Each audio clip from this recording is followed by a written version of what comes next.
Seção 2. A diferença entre aprisionamento e liberdade.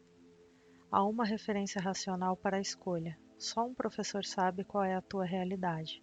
Se aprender a remover os obstáculos a esse conhecimento é o propósito do currículo, tens que aprender isso com ele. O ego não sabe o que está tentando ensinar. Está tentando te ensinar o que tu és, sem saber o que és. Só é perito em confusão. Não entende de nenhuma outra coisa. Como professor, então, o ego é totalmente confuso e confunde totalmente. Mesmo que pudesses desconsiderar inteiramente o Espírito Santo, o que é impossível, ainda assim não poderias aprender nada do ego, porque o ego nada conhece. Há alguma razão possível para escolher um professor assim? Não é verdade que a desconsideração total de qualquer coisa que ele ensine não pode deixar de ter sentido? É esse o professor ao qual um filho de Deus deve se voltar para achar a si mesmo? O ego nunca te deu uma resposta razoável para coisa alguma. Baseando-te apenas na tua própria experiência do seu ensinamento, só isso não deveria bastar para desqualificá-lo como teu futuro professor? No entanto, não é só nisso que o ego tem causado danos ao teu aprendizado.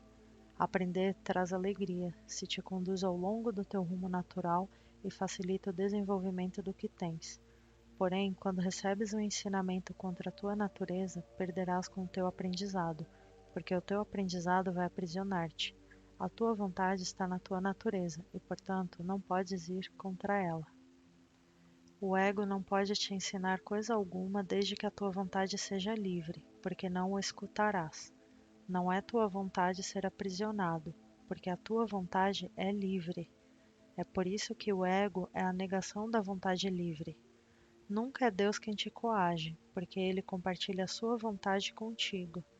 A sua voz só ensina de acordo com a sua vontade, mas não é essa a lição do Espírito Santo, porque isso é o que tu és.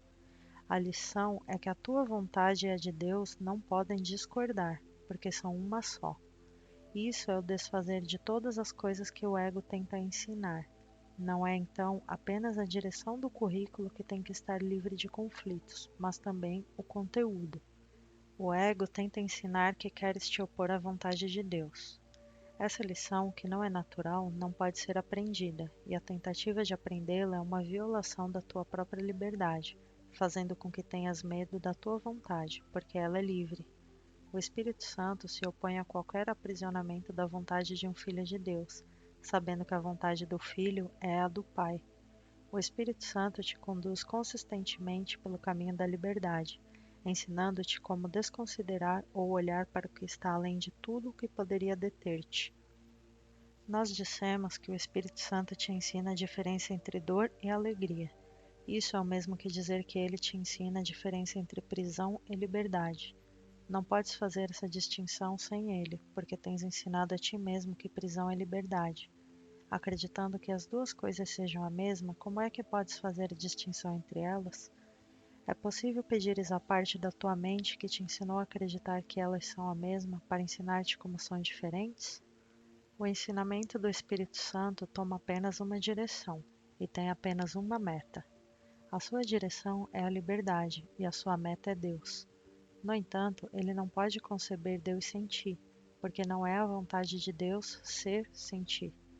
Quando tiveres aprendido que a tua vontade é a de Deus, não mais poderás ter vontade de ser sem Ele, assim como Ele não poderia ter vontade de ser sem ti. Isso é liberdade, e isso é alegria. Nega isso a ti mesmo e estarás negando a Deus o seu reino, porque Ele te criou para isso. Quando eu disse, todo poder e toda glória são teus, porque o reino é dele, o significado é este. A vontade de Deus é sem limites, e todo poder e toda glória estão dentro dela. É infinita em força, em amor e em paz. Não tem fronteiras, porque a sua extensão é ilimitada, e ela abrange todas as coisas, porque criou todas as coisas.